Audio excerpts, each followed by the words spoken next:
محمد ونصلی علی رسول الکریم، اما بعد۔ حضور صلی اللہ علیہ وسلم کے دست مبارک کی برکت لاغر بکری دودھ سے بھر گئی۔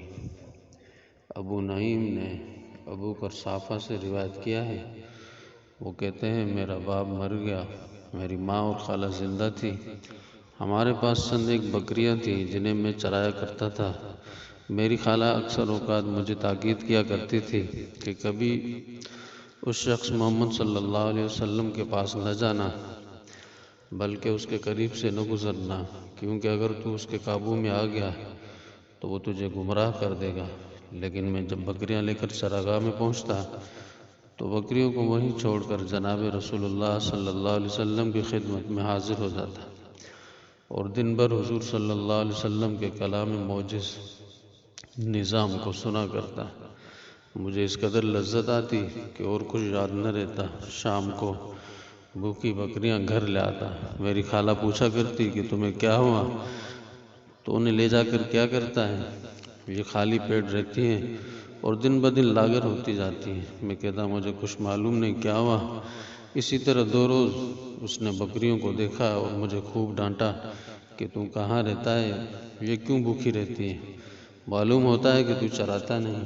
تیسرے دن حسب معمول حضور صلی اللہ علیہ وسلم کی خدمت میں حاضر ہوا اور مسلمان ہو گیا۔ ساتھ ہی یہ شکایت کر دی کہ میری خالہ مجھے آپ کے پاس آنے سے منع کرتی ہے، کیونکہ میں تمام دن حضور صلی اللہ علیہ وسلم کی خدمت میں حاضر رہتا ہوں اور بکریاں کہیں بیٹھی رہتی ہیں۔ خالہ یہ دیکھ کر بہت خفا ہوتی ہے۔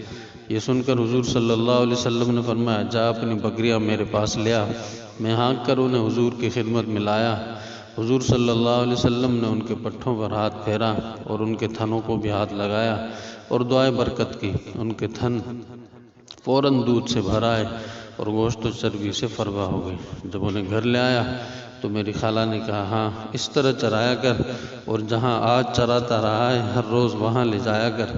میں نے کہا خالہ جی آج کسی اور جگہ نہیں چری اور نہ ان کو چراتا رہا ہوں، یہ اس شخص کی برکت ہے جس کے پاس سے گزرنے سے تم منع کرتی ہو۔ اگر تم کہتی ہو تو اس کے پاس جایا کروں، کہتی ہو تو نہ جایا کروں۔ اس کو کہہ آؤں گا کہ اپنی برکت واپس لے لے۔ خالہ نہیں چاہتی۔ یہ سن کر بولی نہیں بچہ کیوں نہیں چاہتی، اس کے پاس ضرور جایا کر، جو وہ کہے اسے غور سے سنا کر، بہت برکت والا اور ہدایت والا آدمی ہے، میرا دل کہتا ہے وہ سچا ہے۔ پھر وہ اور میری ماں دونوں آپ کی خدمت میں حاضر ہو کر مشرب بھی اسلام ہوئی۔ جب ہم آپ کی بیعت کر کے واپس آئے تو میری ماں اور خالہ کہتی تھی کہ ہم نے کسی کو آپ سے زیادہ خوبصورت، خوش لباس اور نرم کلام نہیں دیکھا، اور آپ صلی اللہ علیہ وسلم کے منہ سے گفتگو کے وقت نور نکلتا تھا۔